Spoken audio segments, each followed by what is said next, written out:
Well, good morning, everyone. Welcome to Pastor Bob's Garage. I hope you guys are all having a blessed day. Hey, I posted a bunch of pictures yesterday on this group, and I had a lot of comments about people telling me that they had also bought a bike that sat for a long time, and how easy it was to get it started. And I wanted to make a comment on that. Now, this bike here, I bought it in an estate sale, and the guy that owned it, he had a stroke back in '99, and he put it in his garage and never touched it since. And it sat all the way from 1999 right up until a month ago when I bought it. And this guy had a heart attack and died. So the bike literally sat for 23 years. Now, I'm absolutely positive that I could have got home and dumped all the gas out of the tank and cleaned the tank out, flushed out the carburetor, put a new battery in it, and most likely I could have hit that starter button and it would have fired right up.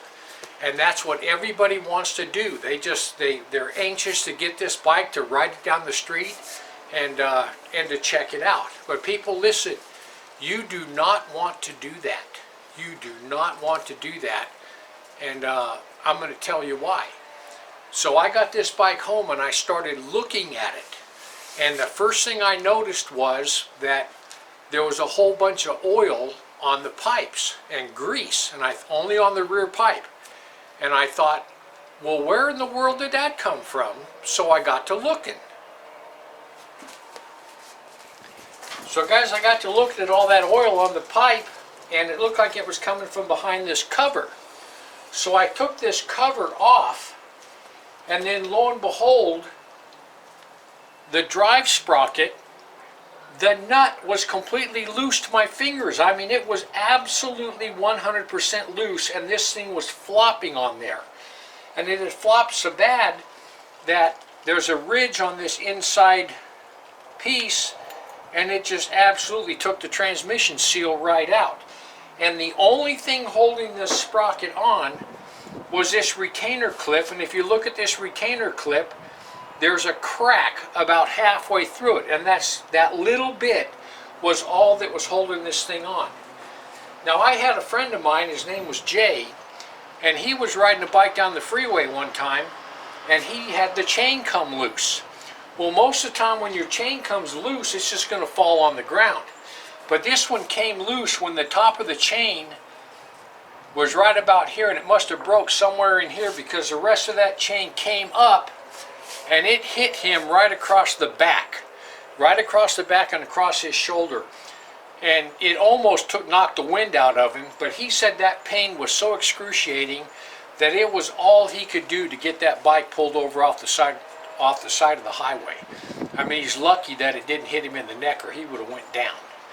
But so anyway, that was a definite safety issue on this bike, was that forward drive sprocket. So guys, another issue with this bike was this brake system, the master cylinder, the line,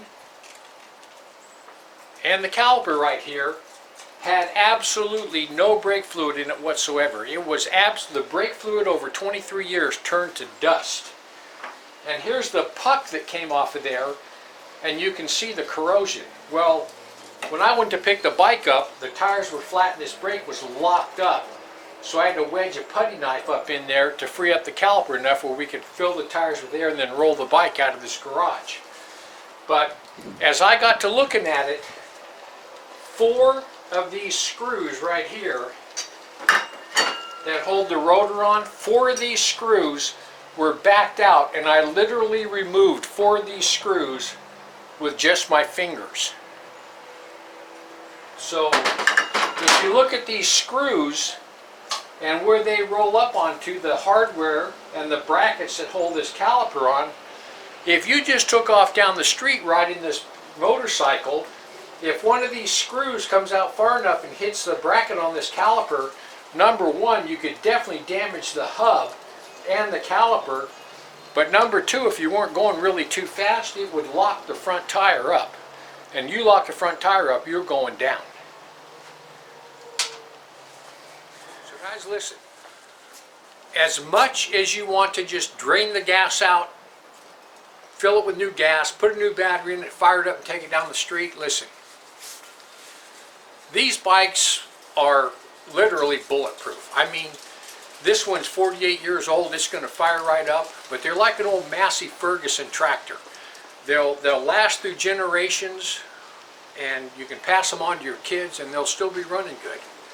But when you get one that's been sitting for a long time, people, listen, that bike, you don't know if it's safe to go down the street or not.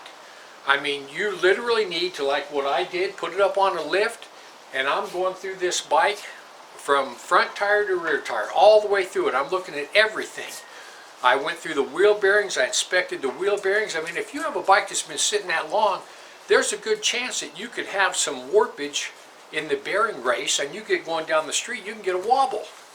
So listen, when you get a bike that's been sitting for a long time, don't just fire that thing up and take off down the street. You need to look at it really closely and inspect everything and make sure that it's roadworthy. Because this one right here, there were two issues, that drive sprocket and that front brake rotor, that definitely made it not roadworthy. So when you buy an old bike that's been sitting around a while, don't just take it off down the street. You got to look at everything. Anyway, there's your safety tip for the day. I hope you guys all have a blessed week.